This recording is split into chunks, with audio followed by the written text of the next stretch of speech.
नमस्कार दोस्तों, life high education class में आपका स्वागत है। ब्रदर है। आज जो मैं कहानी लेकर आया हूँ, लाल पान की बेगम। ये आंचलिक कहानीकार और उपन्यासकार श्री फणीश्वर नायडू जी का कहानी है, जो हमारे यूजीसी नेट जेआरएफ के सिलेबस में वो असिस्टेंट प्रोफेसर या टीजीटी पीजीटी में सभी में ये इम्पॉर्टेंट है। चलो शुरुआत करते हैं। लाल पान की बेगम। क्यों बिरजू की माँ नाच देखने नहीं जाएगी क्या? बिरजू की माँ शकरकंद उबाल कर बैठी मन ही मन कूद रही थी। अपने आंगन में 7 साल का लड़का बिरजू शकरकंद के बदले तमाचे खाकर आंगन में लोट लोट कर सारी देह में मिट्टी मल रहा था। चंपिया के सर भी चुड़ैल मंडरा रही थी। आधा गांव धूप रहते जो गई है सौहाइन की दुकान पर छोवा गुड़ लाने, सो अभी तक नहीं लौटी। दिया बाती की बेला हो गई।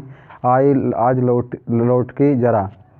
बागर बकरे की देह में कुकुर माछी लगी थी, इसलिए बेचारा बागर रह कर कूद फाद कर रहा था। बिरजू की माँ बांगर पर मन का गुस्सा उतारने का बहाना ढूंढकर निकल चुकी थी। पिछवाड़े की मिर्च की फूली गाछ बागर के सिवा और किसने कलेवा किया होगा? बागर को मारने के लिए एक छोटा ढेला उठा चुकी थी और पड़ोसिन मखनी फुआ की पुकार सुनाई पड़ी। क्यों बिरजू की माँ नाच देखने नहीं जाएगी क्या? बिरजू की माँ के आगे नाथ और पीछे पगैया ना हो तो तब न फुआ। गरम गुस्से में बूझी नुकीली बात फुआ की देह में धंस गई और बिरजू की माँ ने हाथ के ढेले के पास ही फेंक दिया। बेचारा बांगर को कुकर माछी परेशान कर रही थी। आ आ आ हा आय हर रा रा रा रा आय आय। बिरजू ने लेटे ही लेटे बांगर को एक डंडा लगा दिया। बिरजू की माँ की इच्छा हुई कि जाकर उसी डंडा से बिरजू पर का भूत भगा दे, किंतु नीब के पास खड़ी पनभरणियों की खिलखिलाहट सुनकर रुक गई। बोली, ठहर, तेरे बप्पा ने बड़ा हाथ छुट्टा बना दिया है, तुझे बड़ा हाथ चलाता है लोगों पर। ठहर। मखनी फुआ नीम के पास झुकी कमर से घड़ा उतार के पानी भरकर लौटती हैं। पन भाड़नियों से बिरजू की माँ की बाकी हुई बात का साफ इंसाफ करा रही थी। जरा देखो तो इस बिरजू की माँ को 4 मन पाट जूट का पैसा क्या हुआ है? धरती पर पाँव ही नहीं पड़ते हैं। इसने साफ करो। खुद अपने मुंह से 8 दिन पहले से ही गांव की अली गली में बोलती फिरी हैं। हाँ, इस बार बिरजू के बप्पा ने कहा, बैलगाड़ी पर बैठाकर बलरामपुर का नाच दिखा लाऊंगा। बैल अब अपने घर है तो 1000 गाड़ियाँ मंगनी मिल जाएगी। सो मैंने अभी टोक दिया। नाच देखने वाले सब तो औन पौन का तैयार हो रही थी, रसोई पानी कर रही है। मेरे मुँह आग लगे हैं। क्यों मैं टोकने गई? सुनती हो क्या जवाब दिया बिरजू की माँ ने? मखनी फुआ ने अपनी जीभ पोपले मुंह के होठों को एक और मोड़ कर अटती हुई निकाली। अरे अरे आहा, बिरजू की मैया के आगे नाथ और पीछे पगैया ना हो तो तब्बा ना आ गया। जंगी की पतोहू बिरजू की माँ से नहीं डरती थी। वह जरा गला खोलकर भी कहती है, फुआ आ सरबे शीतल मिट्टी सब सेटलमेंट के हाकिम की बासा पर है। यह तू भी भेटी चराती तो तुम्हारे नाम से भी 2-3 बीघा धनहर जमीन का कट जाता। फिर तुम्हारे घर में आज भी 10 मन सोना बंग पाठ होता। जोड़ा बैल खरीदती, फिर आगे नाथ और पीछे सैकड़ों पगैया झूलती। बिरजू की माँ के आंगन में जग्गी की पतोहू की गला खोल बोली गुलेल की गोलियों की तरह दंदनाती हुई आई। बिरजू की माँ ने एक तीखा जवाब खोलकर निकाला, लेकिन मन मसोर कर रह गई। गोबर की ढेरी में कौन ढेला फेंके? जीभ के छाल को गले में उतार के बिरजू की माँ अपनी बेटी चंपिया को आवाज़ दी, अरे चंपिया आया आया, आज लौटे तो तेरी मूड़ी मरोकर चूल्हे में झोंकती हूँ। दिन दिन बेचाल होती जाती है। गांव में तो अब ठेठर बेस्कोप का गीत गाने वाले पतुरिया पतोहू सब आने लगी हैं। कहीं बैठ के बाजे न मुरलिया सीख रही होगी। हा हा हरजारी ई, अरे चंपिया या। जंगी के पतोहू ने बिरजू की माँ का बोली का स्वाद लेकर कमर पर घड़े को संभाला और मटक कर बोली, चल दीदिया चल, इस मोहल्ले में लाल पान की बेगम बसती हैं। नहीं जानती, दोपहर दिन और चौपहर रात बिजली की बत्ती भक भक कर जलती हैं। भक भक बिजली की बत्ती की बात सुनकर न जाने क्यों सभी खिलखिलाकर हंस पड़ी। फुआ की टूटी हुई दांत पंक्तियों के बीच से एक मीठी गाली निकली, शैतान की नानी। बिरजू की माँ की आंखों पर मानो किसी ने तेज टार्च की रोशनी डालकर चौधिया दिया। भक भक बिजली बत्ती। 3 साल पहले सर्वे कैंप के बाद गांव की जलन ढाई औरतों ने एक कहानी गढ़ के फैलाई दी थी। चंपिया की माँ के आंगन में रात भर बिजली बत्ती भुकभुकाती थी। चंपिया की माँ के आंगन में नाले वाले जूते की छाप घोड़े की टाप की तरह है। जहाँ चलो चलो जलो जलो और जलो। चपिया की माँ के आंगन में चांदी जैसी पाट सूखते देखकर चलने वाले सब औरतें खलिहान पर सोनाली धान के बोझों को देखकर बैगन का भोरता हो जाएंगी। मिट्टी के बर्तन से टपकते हुए छोवा गुड़ को उंगलियों से चाटती हुई चंपिया आई और माँ ने से तमाचे खाकर चीख पड़ी, मुझे क्यों मारती है? संहाइन जल्दी सौदा नहीं देती हैं ये संहाइन जल्दी सौदा नहीं देती कि नानी। एक संहाइन की दुकान पर मोती झड़ते हैं जो जड़ गाड़ कर बैठी हुई है। बोल गले पर लात देकर कल्ला तोड़ दूंगी। हट जाई, फिर कभी बाजे ना मुरलिया गाते सुना। चाल सीखते जाती है ट्यूशन की छोकरियों से। बिरजू की माँ ने चुप होकर अपनी आवाज़ अंदाजी की और फिर उसकी बात जंगी की छोपड़े तक साफ साफ पहुँच गई होगी। बिरजू बीती हुई बातों को भूलकर उठ खड़ा हुआ और धूल झाड़ते हुए बर्तन से टपकते गुड़ को ललचाई निगाह से देखने लगा था। दीदी के साथ वह भी दुकान जाता तो दीदी उसे भी गुड़ चटाती जरूर। वह शकरकंद के लोभ में रहा और मांगने पर भी माँ ने शकरकंद के बदले ए मैया एक अंगुली गुड़ दे दे। बिरजू ने हथी फैलाई, ना दे ना मैया, एक रत्ती भर। एक रत्ती क्यों? उठा के बर्तन को फेंक आती हूँ पिछवाड़े में, जाके चाटना नहीं बनेगी मीठी रोटी। मीठी रोटी खाने का मुंह होता है। बिरजू की माँ ने उबले शकरकंद का सूप रोती हुई चपिया के सामने रखते हुए कहा, बैठक, छिलके उतार नहीं तो अभी। 10 साल की चपिया जानती है शकरकंद छीलते समय कम से कम 12 बार माँ उसे बाल पकड़कर झकझोरेंगी, छोटी छोटी खोट निकालकर गालियाँ देंगी। चंपिया माँ के गुस्से को बजानती है। बिरजू ने इस मौके पर थोड़ी सी खुशामद करके देखा, भैया मैं भी बैठकर शकरकंद छीलूं? नहीं, माँ ने झिड़की दी है। एक शकरकंद छीलेगा और 3 पेट में जाके सिद्धू की बहू से कहो 1 घंटे के लिए कढ़ाई मांग कर ले गई है तो फिर लौटने का नाम नहीं। मुंह लटकाकर आंगन से निकलते निकलते बिरजू ने शकरकंद और गुड़ पर निगाह दौड़ाई। चंपिया ने अपनी झबड़े केस की ओर से माँ की ओर देखा और नज़र बचाकर चुपके से बिरजू की ओर एक शकरकंद फेंक दिया। बिरजू भागा। सूरज भगवान डूब गए हैं, दिया बत्ती की बेला हो गई है। अभी तक गाड़ी चपिया बीच में ही बोल उठी, कोबड़ी टोली में किसी ने गाड़ी नहीं दी मैया। बप्पा बोले माँ से कहना सब ठीक ठाक करके तैयार रहे, मलदैया टोली के मियाँ जान की गाड़ी लाने जा रहा हूँ। सुनते ही बिरजू की माँ का चेहरा उतर गया, लगा छाते की कमानी उतर गई है। घोड़े से अचानक जब अपने गांव के लोगों की आंखों में पानी नहीं तो मलदैया टोली के मियाँ जान की गाड़ी का क्या भरोसा। ना 3 में ना 13 में क्या होगा शकरकंद छिलकर रख दे उठा के, या मर्द नाच दिखाएगा बैलगाड़ी पर चढ़ाकर नाच दिखाने ले जाएगा। चढ़ चुकी बैलगाड़ी पर देख चुकी थी जी भर नाच। पैदल जाने वाले सब पहुँच के पुरानी हो चुकी होगी। बिरजू छोटी कढ़ाई सिर पर उड़ा वापस आया। वो देख दीदिया मिलिट्री टोपी, इस पर 10 लाठी मारने से कुछ नहीं होगा। चपिया चुपचाप बैठी रही और कुछ बोली रही, जरा सी मुस्कुराई भी नहीं। बिरजू ने समझ लिया कि मैया का गुस्सा भी उतरा नहीं है पूरे तौर से। मड़ैया के अंदर से बांगर को बाहर भागाती हुई बिरजू की माँ बड़बड़ाई, कल ही कौड़ी कसाई के हवाले करती हो, राक्षस तुझे हर चीज़ में मुंह लगाएगा। चपिया बांध दे बगड़ा को, खोल दे गली के घंटे। टूनर मुझे जरा भी नहीं सुहाता है। टूनर सुनते सुनते बिरजू को सड़क से जाती हुई बैलगाड़ी की याद हो आई। अभी बबुआ टोली की गाड़ियाँ नाच देखने जा रही थी। होरर झोरर झूनर झूनर बैलों की झुनकी तुमने सुनी? बेसी बग मत करो। बागर के गले में झुनुक खोलती बोली चपिया डाल दे चूल्हे में पानी। बप्पा आए तो कहना कि अपने उड़न जहाज पर चढ़कर नाच देख आए। मुझे नाच देखने का शौक नहीं, मुझे जगाओ मत कोई, मेरा माथा दुख रहा है। मड़ैया के ओसारे पर बिरजू ने फिसास के पूछा, क्यों दीदिया, नाच में उड़न जहाज भी उड़ेगा? चटाई पर कथरी ओढ़कर बैठी हुई चपिया ने बिरजू को चुपचाप अपने पास बैठने का इशारा किया।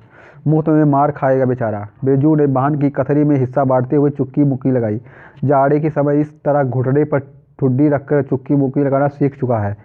उसने चपिया के कान के पास मुंह ले जाकर कहा, हम लोग नाच देखने नहीं जाएंगे, गांव में एक पक्षी भी नहीं है, सब चले गए। चपिया को अब तिल भर भी भरोसा नहीं। संझा तारा डूब रहा है, बप्पा अभी तक गाड़ी लेकर नहीं लौटे। 1 महीना पहले से ही मैया कहती थी कि बलरामपुर के नाच के दिन मीठी रोटी बनेगी। चपिया छीट की साड़ी पहनेगी, बिरजू पैंट पहनेगा बैलगाड़ी पर चढ़कर। चपिया की भीगी पलकों पर एक बूंद आ गया। बिरजू का भी दिल भर आया। उसने मन ही मन इमली पर रहने वाले जिन बाबा को एक बैगन कबूला, गाछ का सबसे पहला बैगन। उसने खुद जिस पौधे को रोपा। जल्दी से गाड़ी लेकर बप्पा को भेज दो जिन बाबा। मड़ैया के अंदर बिरजू की माँ चटाई में पड़ी करवटें ले रही हैं। ऊहू, पहले से किसी बात का मंसूबा नहीं बांधना चाहिए किसी को। भगवान ने मंसूबा तोड़ दिया, उसको सबसे पहले भगवान से पूछना चाहिए। यह किसका चूक का फल दे रहे हो भोला बाबा? अपने जानते उसने किसी देवता पितर की मान मनौती बाकी नहीं रखी। सर्वे के समय जमीन के लिए जितनी मनौती की थी ठीक ही तो थी। महावीर का तो रोट तो बाकी की ही है। हाय रे दयो, भूल चूक माफ़ करो महावीर बाबा। मनौती दूनी करके चढ़ाएगी बिरजू की माँ। बिरजू की माँ के मन में रह रहकर जंगी की पतों की बात चुभती है। भग भग बिजली बत्ती, चोरी चमारी करने की बेटी पटोह जलेगी नहीं। 5 बीघा जमीन क्या हासिल की है बिरजू की बप्पा ने। गांव के भाई खोखियों की आंखों में किरकिरी पड़ गई है। खेत में पाट लगाकर देखकर गांव के लोगों की छाती फटने लगी। धरती फोड़कर पाट लगा है। बैसाखी बादलों की तरह उमड़ते आ रहे हैं। पाट के पौधे हैं तो अलान तो फलान, तनी आंखों की धार, भला फसल सहे। जहाँ 15 मन पाट होना चाहिए सिर्फ 10 मन पाट काटा पर तौल का आयोजन हुआ रब्बी भगत के यहाँ। इसमें जलने की क्या बात है भला?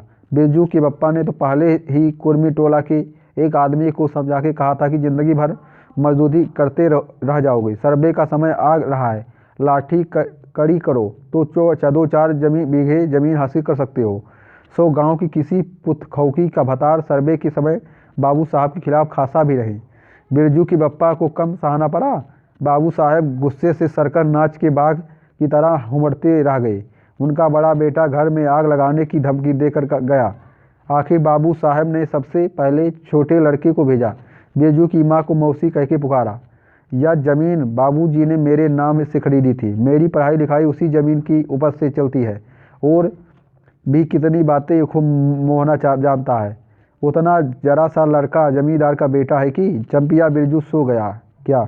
वाह, आ जा बिरजू अंदर। तू भी आ जा चपिया, भला आदमी आवे तो एक बार आज। बिरजू के साथ चपिया अंदर चली गई। डिबरी बुझा दे। बप्पा बुलाए तो जवाब मत देना, खपची गिरा दे। भला आदमी रे भला आदमी, मुंह देखो जरा इस मर्द का। बिरजू की माँ दिन रात मझा ना देती तो ले चुके थे जमीन। रोज आकर माथा पकड़ के बैठ जाए तो मुझे ज़मीन नहीं लेनी है। बिरजू की माँ मंजूरी ही अच्छी है जवाब देती थी कि बिरजू की माँ खूब सोच समझ के छोड़ दो। जब तुम्हारा कलेजा स्थिर नहीं होता है तो क्या होगा? जोड़ू जमीन जोड़ के नहीं तो किसी और के हैं। बिरजू के बाप बहुत तेज़ी से गुस्सा चढ़ता है ही जाता है। बिरजू की माँ का भाग ही खराब है जो ऐसा गोबर गणेश घरवाला उसे मिला। कौन सा शौक मौज दिया है उसके मर्द ने। कोल्हू के बैल की तरह खटकर सारी उम्र काट दी। इसके यहाँ कभी एक पैसे की जलेबी भी लाकर दी उसके खसम ने। पाट का दाम भागत के यहाँ से लेकर बाहर ही बाहर बैल हटा चले गए। बिरजू की माँ एक बार नमड़ी लौट देखने भी नहीं दिया आँख से। बैल खरीद आई। उसी दिन में गांव में ढिढोरा पीटने लगी। बिरजू की माँ इस बार बैलगाड़ी पर चढ़कर जाएंगी नाच देखने। दूसरे की गाड़ी के भरोसे नाच दिखाएगा। अंत में उसने अपने आप को क्रोध आया। वह खुद भी कुछ कम नहीं है। उसकी जीभ में आग लगे। बैलगाड़ी पर चढ़कर नाच देखने की लालसा किस कुसमय में उसके मुंह से निकली थी भगवान जाने। फिर आज सुबह से दोपहर तक किसी न किसी बहाने उसने 18 बार बैलगाड़ी पर नाच देखने जाने की चर्चा छेड़ी है। लो खूब देखो नाच। वाह रे नाच, कथरी के पीछे नीचे दुसाले का सपना। कल भोरे पानी भरने के लिए जब जाएंगी पतली जीभ वाली पतुरिया सब हंसती जाएंगी। सभी जलते हैं मुझसे। हाँ, भगवान दाढ़ी जार भी। 2 बच्चे की माँ होकर भी वह जस की तस है। उसका घरवाला उसकी बात में रहता है। वह बालों में गरी का तेल डालती है। उसकी अपनी ज़मीन है किसी के पास 1 धुर ज़मीन भी अपनी? इस गांव में जलेंगे नहीं। 3 बीघे में धान लगा हुआ आगानी है। लोगों की बिख दीठ से बचे तब तो। बाहर बैलों की घंटी है। क्यों रे चपिया और बिरजू ने पराया एक साथ कहा। हाँ हु चुप, बिरजू की माँ ने फिसफिसाकर कहा। शायद गाड़ी भी है, घरघराती है ना। हु दोनों ने फिर हुकारी भरी। चुप, गाड़ी रही है। तू चुपके से टट्टी में छेद करके देख तो आ चप्पी। भाग के आ चुपके। चपिया बिल्ली की तरह होले होले पाँव से टट्टी के छेद से झाँक आई। हाँ मैया गाड़ी है। बिरजू हड़बड़ा कर उठ बैठा। उसकी माँ ने उसे हाथ पकड़कर सुला दिया। बोलो मत। चपिया भी गुदड़ी के नीचे घुस गई। बाहर बैलगाड़ी खोलने की आवाज़ हुई। बिरजू के बाप ने बैलों को जोर से डांटा। हाँ हाँ आ गए। घर आने के लिए छाती फटी जाती थी। बिरजू की बात ताड़ गई। जरूर मलदैया टोली में गाजे की चिलप चढ़ रही थी। आज आवाज़ तो बड़ी खाद कराती हुई निकल रही है। चपिया है। बाहर से भी पुकार कर कहा उसके बाप ने। बैलों को घास दे दे चपिया। अंदर कोई जवाब नहीं आया। चपिया के बाप ने आंगन में आकर देखा तो ना रोशनी, ना चिराग, ना चूल्हे में आग। बात क्या है? नाच देखने उतावली होकर पैदल ही चली गई क्या? बिरजू के गले में खसखसाहट हुई और उसने रोकने की पूरी कोशिश भी की, लेकिन खांसी जब शुरू हुई तो पूरी 5 मिनट तक वह खांसता रहा। बिरजू बेटा बेटा बृजमोहन। बिरजू के बाप को पुछा कर बुलाया। मैया गुस्से के मारे सो गई क्या? अरे अभी तो लोग जा ही रहे हैं। बिरजू की माँ के मन में आया कि कसकर जवाब दे। नहीं देखना नाच, लौटा दो गाड़ी। चपिया है तो उठती क्यों नहीं? ले धान की 25 रख ले। धान की बालियों का छोटा झब्बा झोपड़ी के ओसारे पर रख कर उसने कहा दिया बालो। बिरजू का माँ उठकर ओसारे पर आई और 1.5 पहर रात को गाड़ी लाने की क्या जरूरत है थी? नाच तो खत्म हो रहा होगा। ढिबरी की रोशनी में धान की बालियों का रंग देखते ही बिरजू की माँ के मन का सब मैल दूर हो गया। धानी रंग उसकी आंखों से उतरकर रोम रोम में घुस गया। नाच अभी शुरू में नहीं हुआ है। अभी अभी बलरामपुर के बाबू की कंपनी गाड़ी मोहनपुर होटल बगला से हाकीपुर साहब को लाने गई है। इस साल आखिरी नाच है। 25 टट में खोस दे अपने खेत का। हुलसती हुई बिरजू की माँ ने पूछा पक गई धान? नहीं, 10 दिन में अगहन चढ़ते चढ़ते लाल होकर झुक जाएगी सारे खेत की बालियाँ। मलदैया टोली जा रहा था। अपने खेत में धान देख कर आंखें जुड़ा गई। सच कहता हूँ 25 तोड़ते समय उंगलियाँ काँप रही थी मेरी। बिरजू ने धान की एक बाली से एक धान लेकर मुंह में डाल लिया और उसकी माँ ने एक हल्की डांट दी। कैसा लुक्कड़ है तूरे? इन दुश्मनों के मारे कोई नियम धर्म जो बचे? क्या हुआ कि डांटती क्यों है? नवान के पहले ही नया धान जुटा दिया, देखते नहीं? अरे इन लोगों का सब कुछ माफ है। चिरई चुरमुन हैं ये लोग। बस हम दोनों के मुंह में नवान के पहले नया अन्न ना पड़े। इसके बाद चंपिया ने भी धान की बाली से 2 धान लेकर दांतों तले दबाया। ओ मैया इतना मीठा चावल और गमकता भी है ना दीदिया। बिरजू ने फिर मुंह में धान लिया और रोटी पोटी तैयार कर चुकी क्या? बिरजू के बाप ने मुस्कुरा कर पूछा। नहीं, मान भरे सुर में बोली बिरजू की माँ। खाने का ठीक ठिकाना नहीं है और रोटी बनाती है। वाह खूब हो तुम लोग। जिसके पास बैल है उसे गाड़ी मांगनी नहीं मिलेगी भला? गाड़ी वालों को भी बैल की कभी ज़रूरत होगी पूछेगा या कोयरी टोला वालों से। ले जल्दी से रोटी बना ले और देर नहीं होगी। अरे टोकरी भर रोटी तो तू फलक मारते बना लेती है। 5 रोटियां बनने में कितनी देरी लगेगी? अब बिरजू की माँ के ओठों पर मुस्कुराहट खुलकर देखने लगी। उसने नज़र बचाकर देखा बिरजू का पप्पा उसकी ओर एकटक निहार रहा है। चपिया और बिरजू ना होते तो मन की बात हंसकर खोलते देर न लगती। चपिया और बिरजू ने एक दूसरे को देखा और खुशी से उनके चेहरे जगमगा उठे। मैया बेकार गुस्सा हो रही थी। चपिया जरा घैलसार में खड़ी होकर भवानी फुआ को आवाज़ दे तो ए फुआ सुनती हो फुआ, मैया बुला रही हैं। फुआ ने कोई जवाब सीधे नहीं दिया, किंतु उसकी बड़बड़ाहट इस पर सुनाई पड़ी। हाँ, आप फुआ को क्यों गुहारती हैं? सारे टोले में बस एक फुआ ही तो बिना नात पगैया वाली हैं। अरे फुआ, बिरजू की माँ ने हंसकर जवाब दिया। उस समय बूढ़ा मान गई थी क्या? नात पगैया वाले को आकर देखो, दोपहर रात में गाड़ी को लेकर आया है। आ जाओ फुआ, मैं मीठी रोटी पकाना नहीं जानती हूँ। फुआ खांसती खांसती आई। इसी से घड़ी पहाड़ दिन रहते ही पूछ रही थी कि नाच देखने जाएगी क्या? कहती तो मैं पहले से ही अपनी अंगीठी यहाँ सुलगा जाती। बिरजू की माँ ने फुआ को अंगीठी दिखला दी और कहा घर में अनाज दाना बगैर तो कुछ है नहीं। एक बांगर है, कुछ बर्तन व वासन, सो रात भर के लिए यहाँ तम्बाकू रख जाती हूँ। अपना हुक्का ले आई हूँ न फुआ। फुआ को तम्बाकू मिल जाए तो रात भर क्या 5 रात बैठकर जाग सकती हैं। फुआ ने अंधेरे में टटोलकर तम्बाकू का अंदाज किया। ओहो, हाथ खोलकर तम्बाकू रखा है बिरजू की माँ ने। और एक वाह है सौहाइन राम कहो। उस रात को अफीम की गोली की तरह मटर भर तम्बाकू रखकर चली गई। गुलाब बाग मेले और कहा गई डिब्बा भर तम्बाकू है। बिरजू की माँ चूल्हा सुलगाने लगी। चपिया ने शकरकंद को मसलकर गोले बनाए और बिरजू सिर पर कढ़ाई ओढ़कर अपने बाप को दिखलाने लगा। मलेटरी टोपी सिर पर 10 लाठी मारने से भी कुछ नहीं होगा। सभी उठाकर हंस पड़े। बिरजू की माँ हंसती बोली, ताखे पर 3-4 मोटे शकरकंद हैं, दे दे बिरजू को चपिया, बेचारा शाम से ही है। बेचारा मत कहो भैया, खूब लचारा है।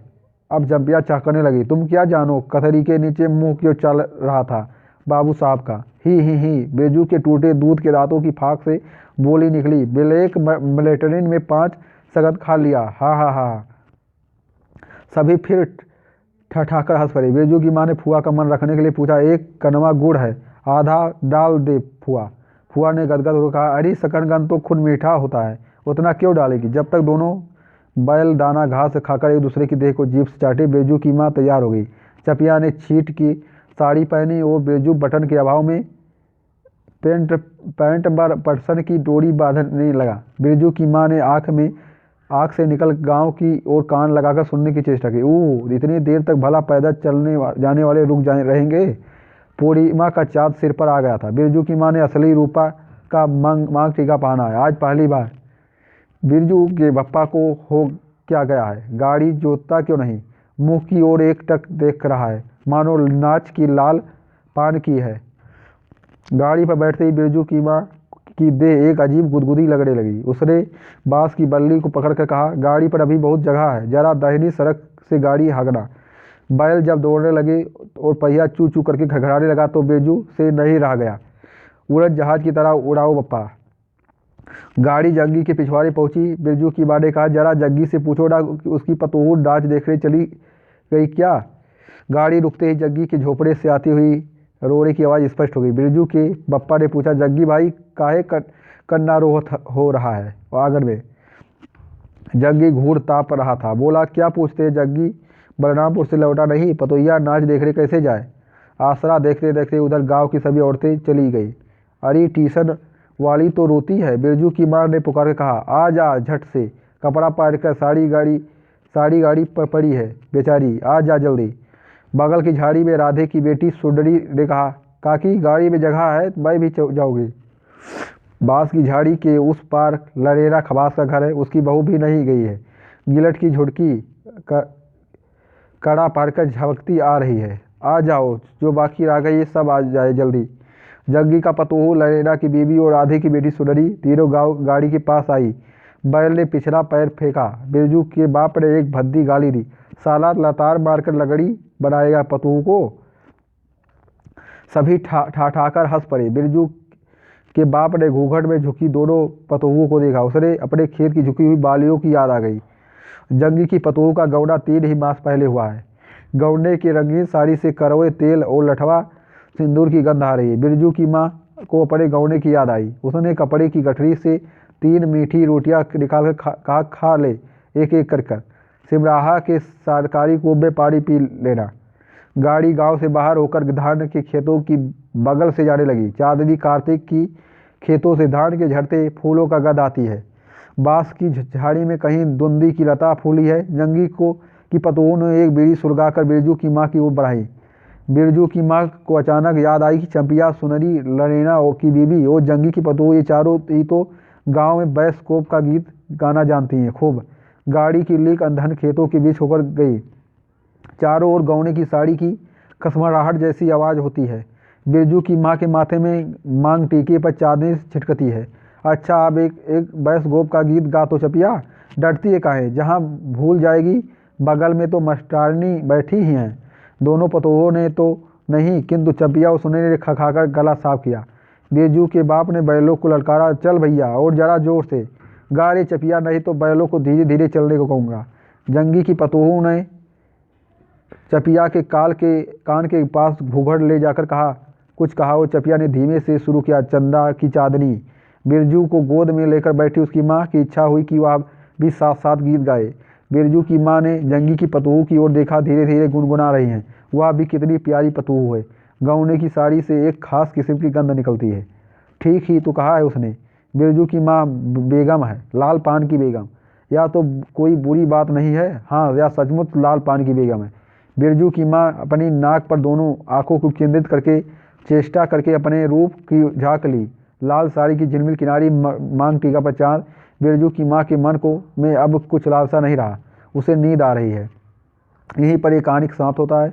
यदि ये कहानी आप सबको अच्छा लगे तो शेयर और कमेंट और हमारे चैनल को सब्सक्राइब जरूर करें। नमस्कार।